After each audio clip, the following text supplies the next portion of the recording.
Hey guys, welcome to episode number 173.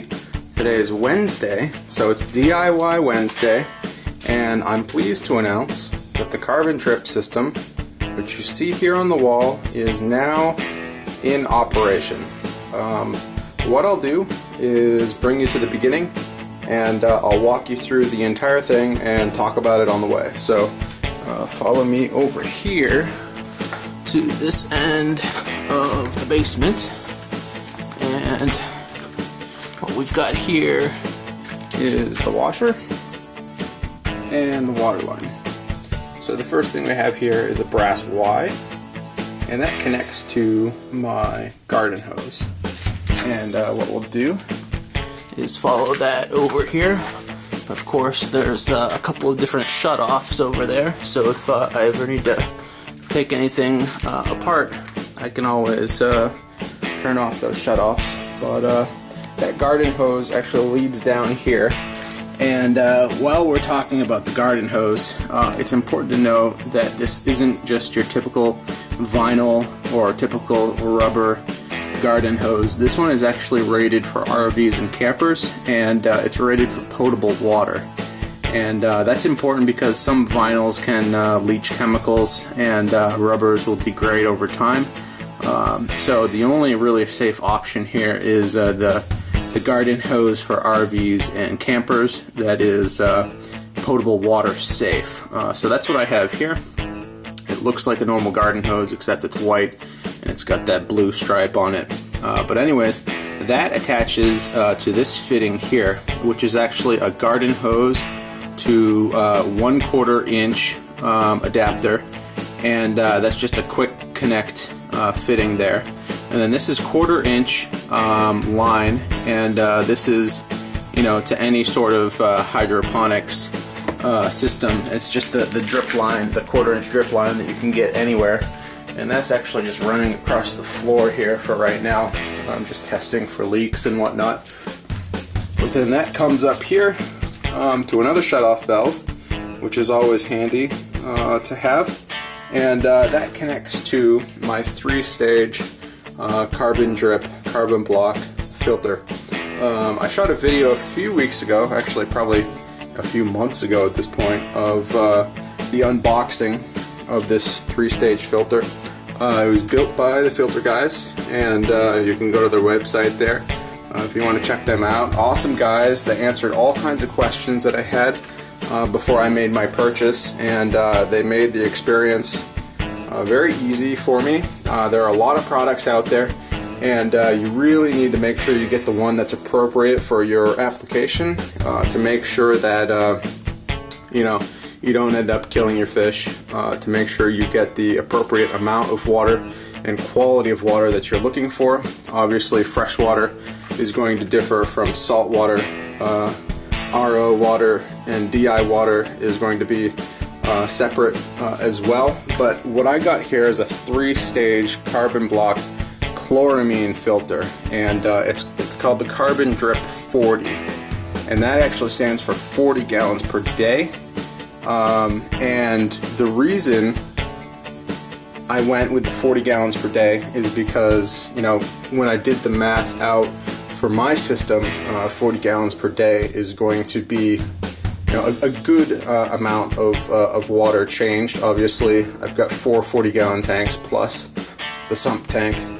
So, if you're including the sump tank in that equation, that's probably about a 1/6 daily water change or so, which is a pretty good amount. And so what happens is this water enters. It's under pressure here from the garden hose. It enters this 1st-stage filter, and that's a sediment filter. So that's going to remove all the sediments from the water, and then it goes into 2 more stages here, and these are the chloramine carbon blocks. And those are what's actually going to remove the chloramines from the water.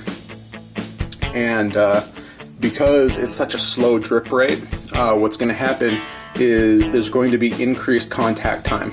So the amount of water that flows through here is going very slowly, and it has a long time to touch those membranes because it doesn't have to exit quickly. So the pressure allows that water to move through all stages of the filter, and because I'm dripping slow enough, it has a long contact time, so that means it's going to remove more chloramines, and I won't burn through replacement cartridges quite as quickly. Now, I am planning on changing my cartridges every 4 to 6 months. I'll kind of test it as I go to see what I actually end up doing.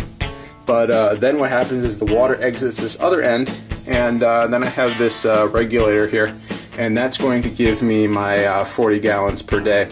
And that also quick connects up and into my tanks. We'll go upstairs and take a look at what it looks like in a minute, but essentially the reason I went with a drip filter instead of using a drip regulator is because the drip regulators, they're the little nozzles that you can get. They actually attach to this 1/4 inch line.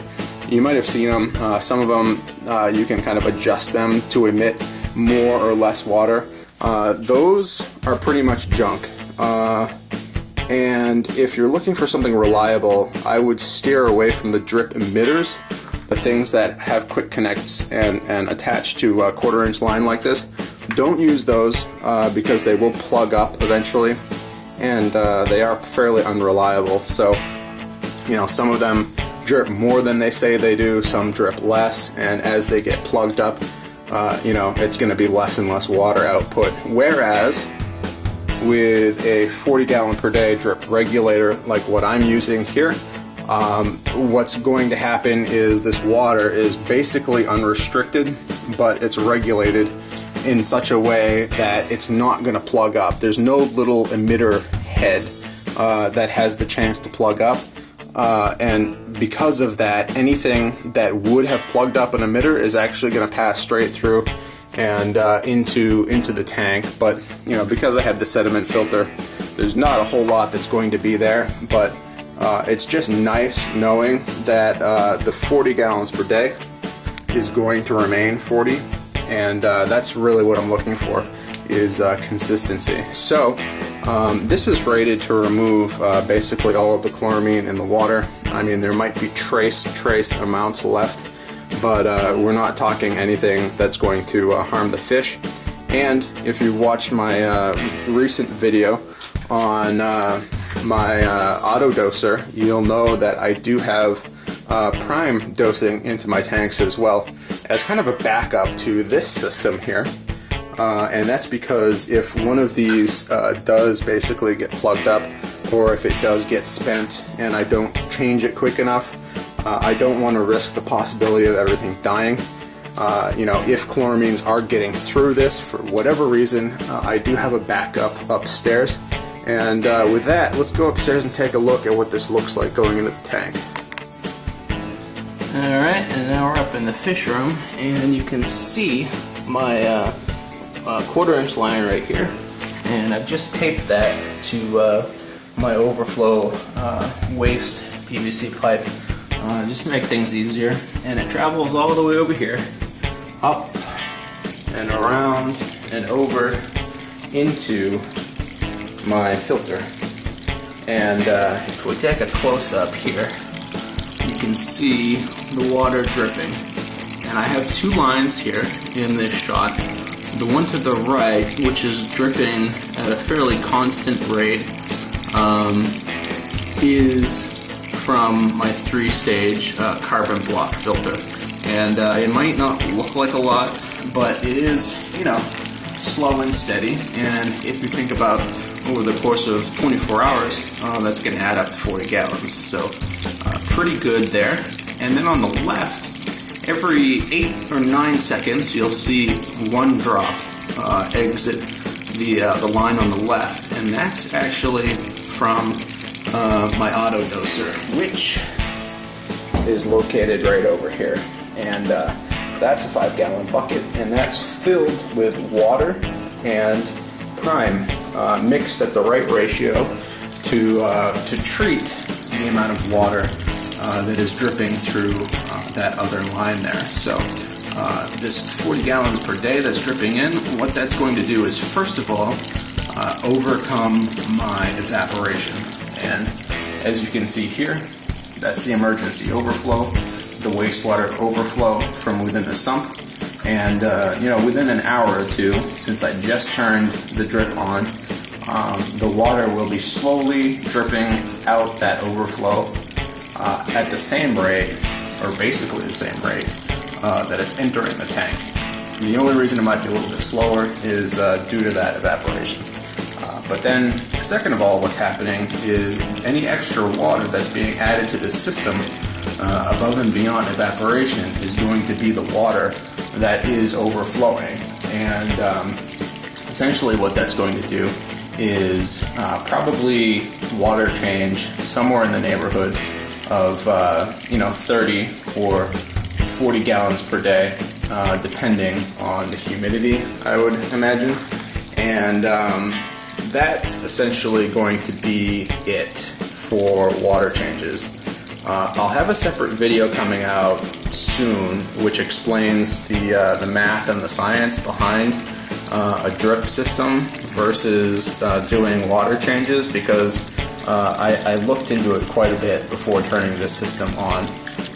But essentially what I've decided is that beyond removing the heavy waste that will accumulate at the bottom of these tanks, the only other thing that needs to happen is this drip here.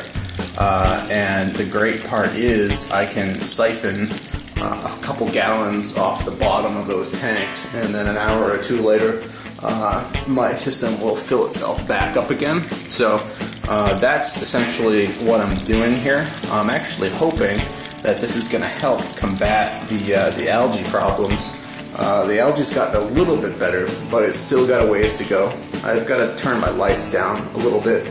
But anyways, guys, that's the drip system. As you can see, I've got a good drip rate here, 40 gallons per day. And then I've got the backup auto doser, which is also dosing the aquarium to make sure that my chloramines have no chance of entering this system. And this has been a project that has been a long time in the making, and this drip system is definitely going to make my life a little bit easier. For all of you guys out there using buckets, and for all of you guys out there using Python water changers, this is what you should be looking at doing next.